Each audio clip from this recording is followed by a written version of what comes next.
Parce que chaque semaine qui commence est un nouveau départ, j'avais envie de vous lire une histoire. Alors je vous propose le bijou comme un bisou du dimanche soir. Aujourd'hui, je suis avec Rossella Froissart. C'est la directrice d'études de l'école pratique des hautes études.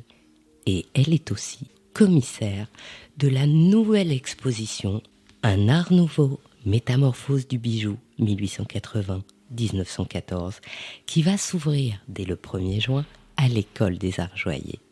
Alors j'ai la chance, en avant-première, de la voir au bout de mon micro. Bonjour Rossella.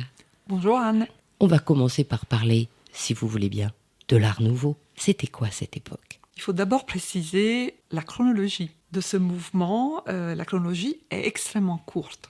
C'est-à-dire qu'on commence au début des années 90, on termine vers le début des années 10. Donc en gros, il s'agit d'une vingtaine d'années, pas plus. Alors c'est une période d'une exploration très intéressante des techniques et des formes.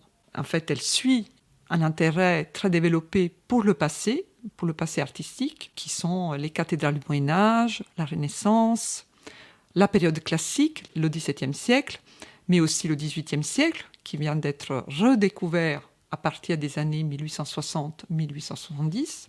À partir donc des années 80, on a eu envie de créer un art qui corresponde pleinement à la nouvelle époque.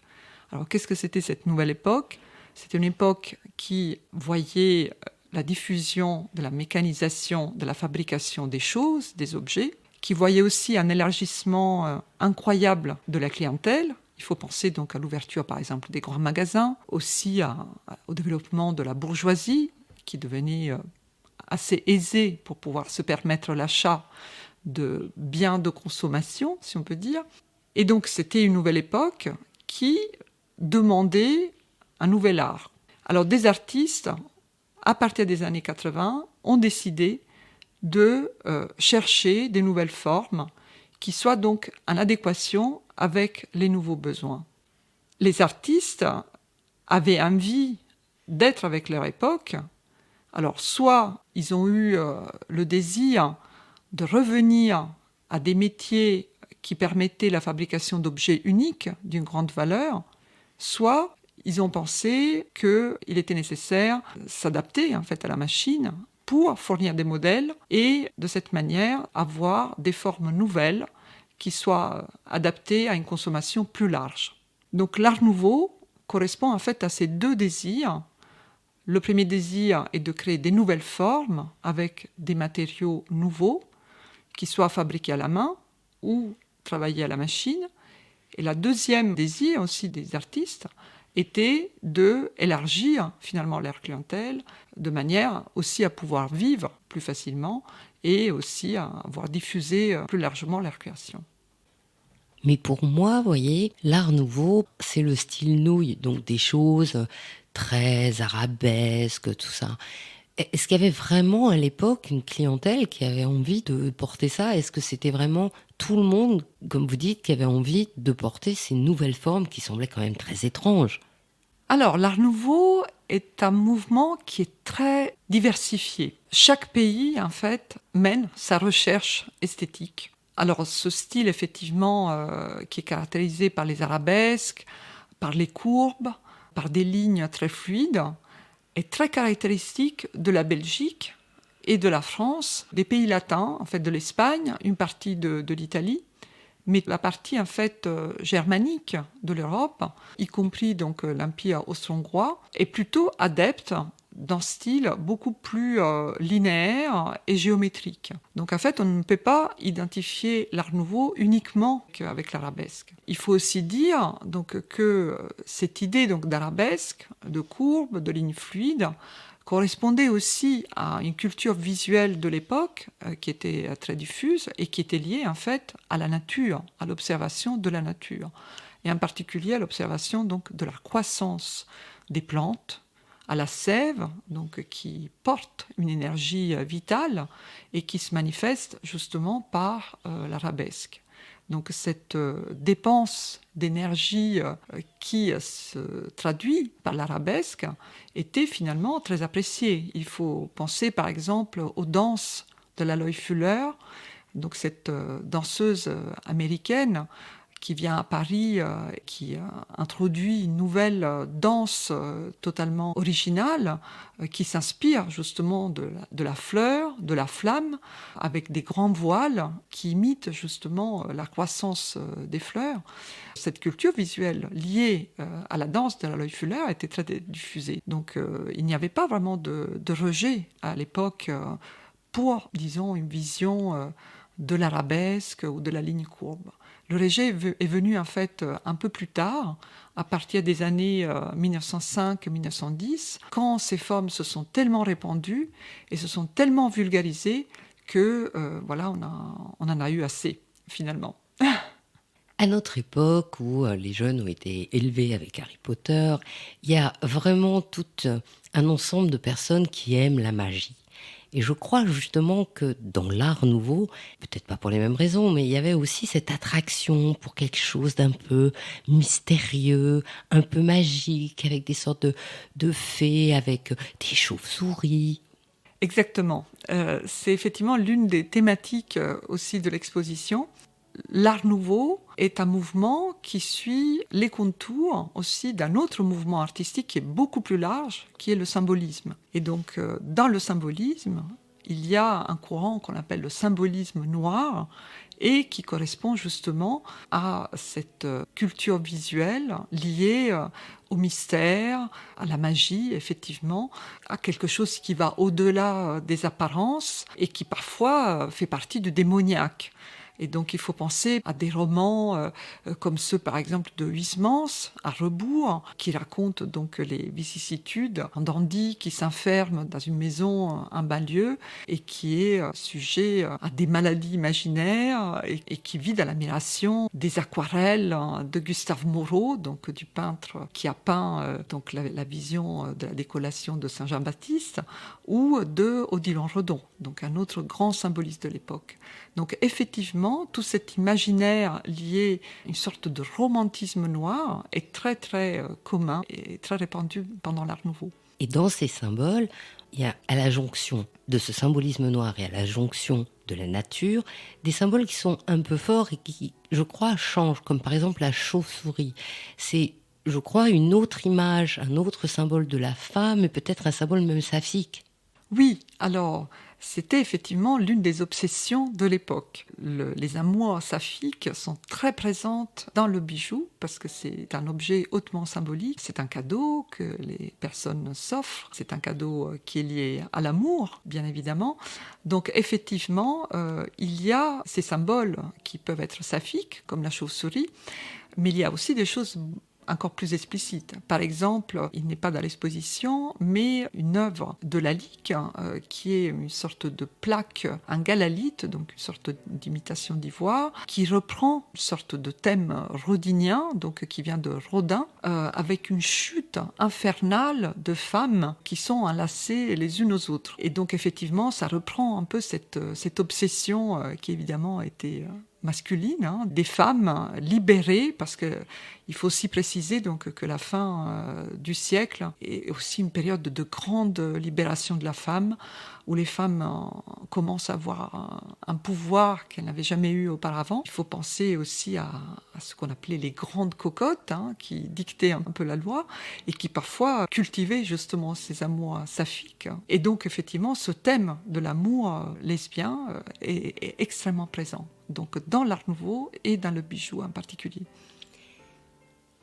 Alors maintenant, on va aborder concrètement le bijou. On a vu les thèmes, les symboles.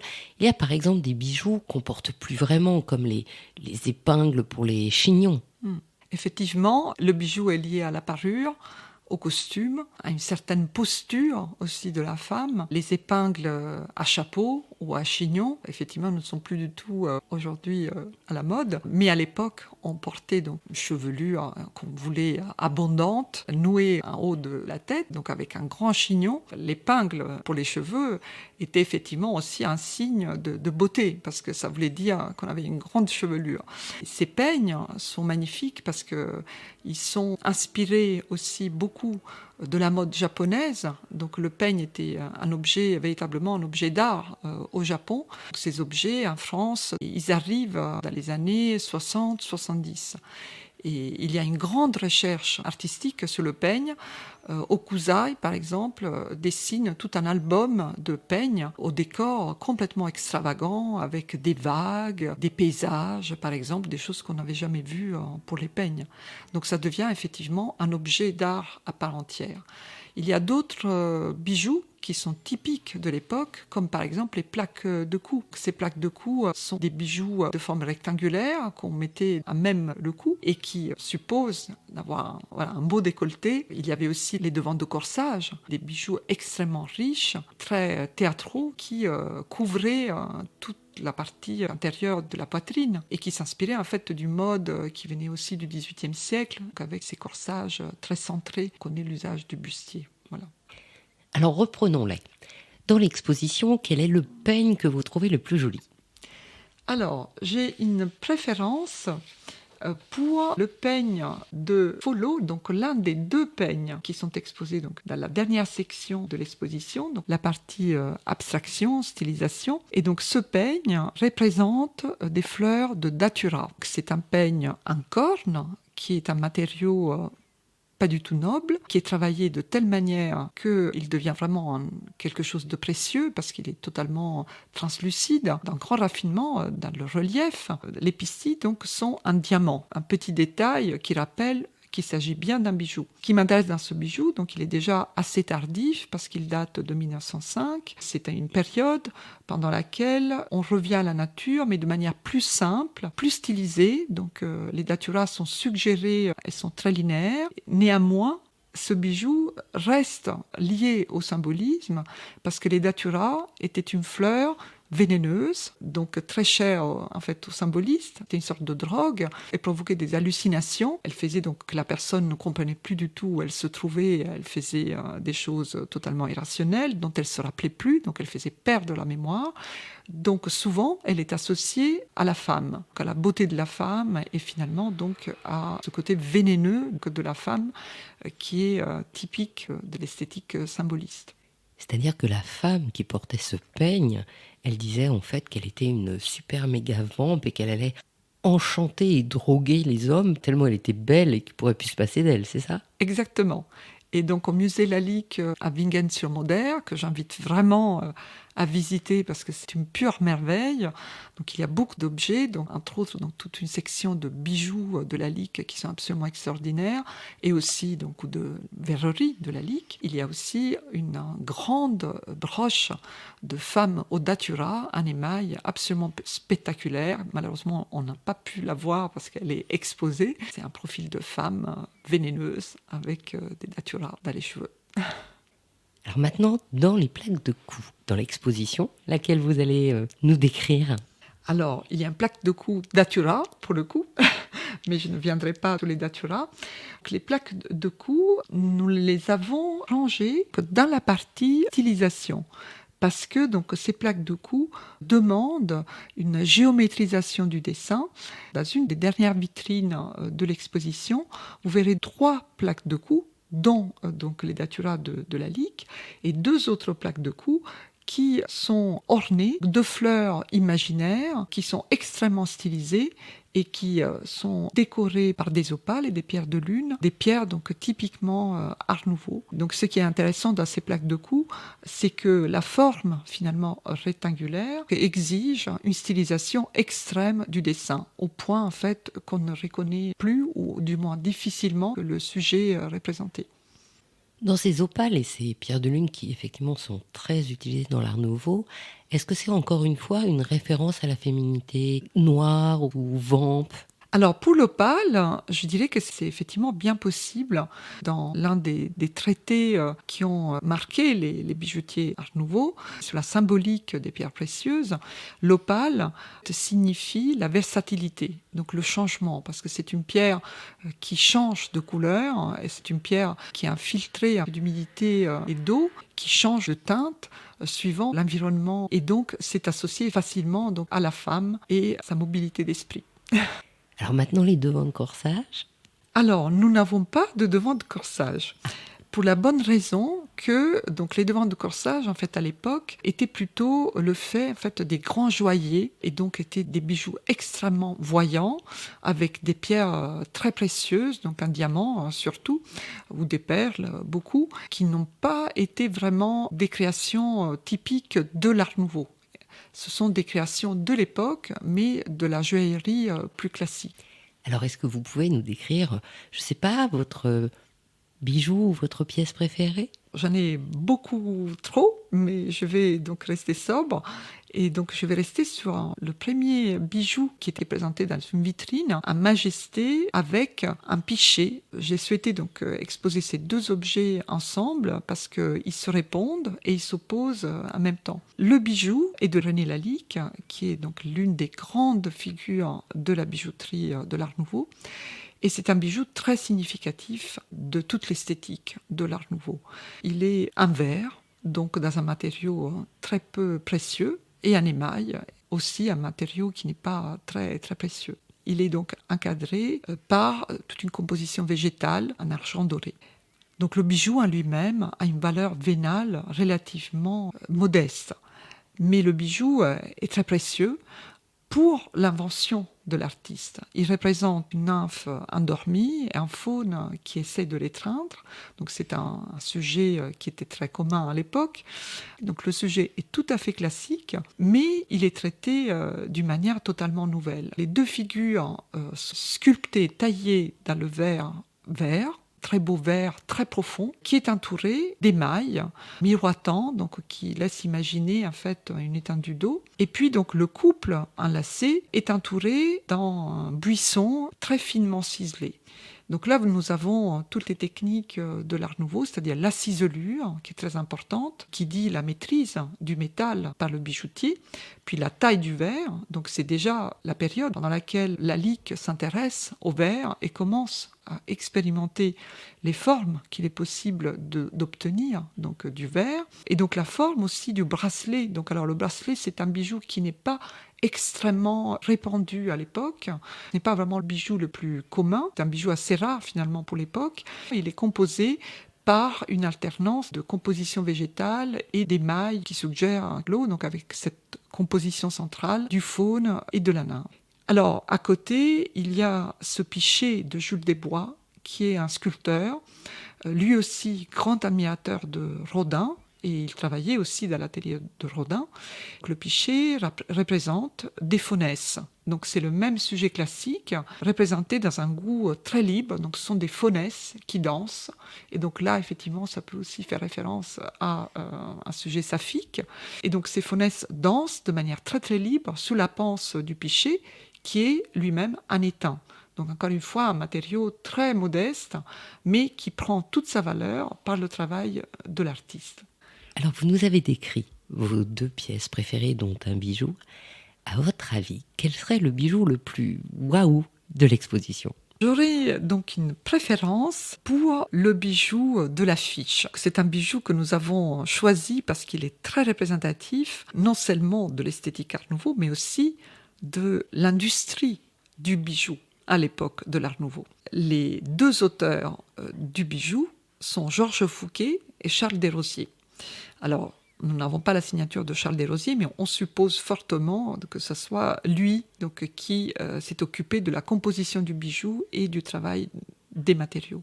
Alors Georges Fouquet est le deuxième représentant de la dynastie des Fouquet, qui est une dynastie très importante pour l'histoire du bijou. Il y a d'abord Alphonse Fouquet, qui commence dans les années 30, il s'installe dans les années 50. Il devient l'un des grands créateurs du bijou de la période des années 70-80. Et d'ailleurs, dans l'exposition, nous avons donc une grande maquette de Alphonse Fouquet, donc, qui est très intéressante avec un dragon. Georges Fouquet donc, est son fils, et donc c'est lui qui ouvre définitivement la maison Fouquet à la création de l'Art Nouveau. Et il s'entoure de grandes signatures, par exemple Mucha. Mucha travaille pour Georges Fouquet. On peut voir la boutique que Mucha a créée pour Georges Fouquet et qui est donc exposée au musée Carnavalet, et qui est magnifique, donc il faut absolument la voir à côté de l'exposition.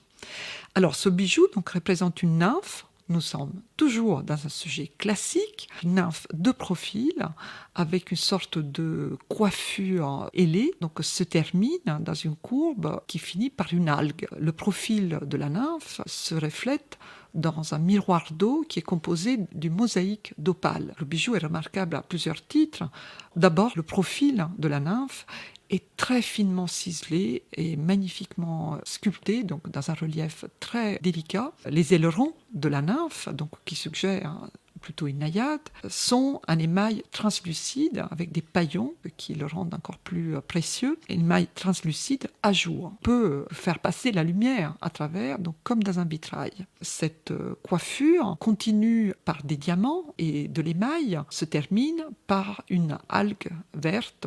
Alors la mosaïque d'opale, qui est très particulière, et une technique qui est mise au point vraiment spécialement par Fouquet et par Charles Desrosiers, qui consiste en fait à couper l'opale en lamelles très fines et à composer une mosaïque donc, qui suggère un peu le miroitement en fait, de l'eau ou du ciel. C'est grâce à cette technique que Fouquet a pu composer des lacs, des étendues d'eau, des paysages, par exemple. Il y a un très beau paysage qui est possédé par le musée de Pforzheim. Ce sont des techniques extrêmement nouvelles pour un résultat esthétique très intéressant. Vous parliez tout à l'heure que de cette idée de courbe, d'arabesque, etc. Alors dans ce bijou, on peut voir aussi une particularité de l'Art Nouveau français, qui reste tout de même assez classique, parce que la nymphe a un profil très classique, le bijou est très équilibré, bien qu'il ne soit pas tout à fait symétrique, parce que d'un côté il y a la chevelure, de l'autre il y a l'algue, mais au final donc, les deux parties s'équilibrent parfaitement, malgré la courbe, malgré le thème de la nymphe qui se reflète dans l'eau, qui est très nouveau. Le bijou reste d'un goût très sobre, finalement, et classique. Eh bien, ça donne vraiment envie d'aller dans cette exposition. Je vous mettrai le lien dans la page du podcast. Merci Rossella. Merci à vous, Anne. Ainsi se termine ce voyage au cœur de l'exposition Un art nouveau, métamorphose du bijou, 1880-1914. Je suis Anne Desmarais de Jotan et je donne une voix aux bijoux chaque dimanche. Et si vous aussi, vous avez envie de faire parler vos bijoux et votre maison, je serai ravie de vous accueillir en partenaire dans mes podcasts natifs ou de créer votre podcast de marque. Comme d'habitude, je vous donne rendez-vous la semaine prochaine sur un de mes podcasts, Le bijou comme un bisou, Il était une fois le bijou et Priante. Faites-moi plaisir, soutenez le podcast en mettant des likes, des pouces sur Spotify ou Apple Podcast et en mettant plein de commentaires et de cœurs sur les réseaux sociaux et surtout, partagez l'épisode tout autour de vous. À bientôt pour une nouvelle histoire de bijoux comme un bisou.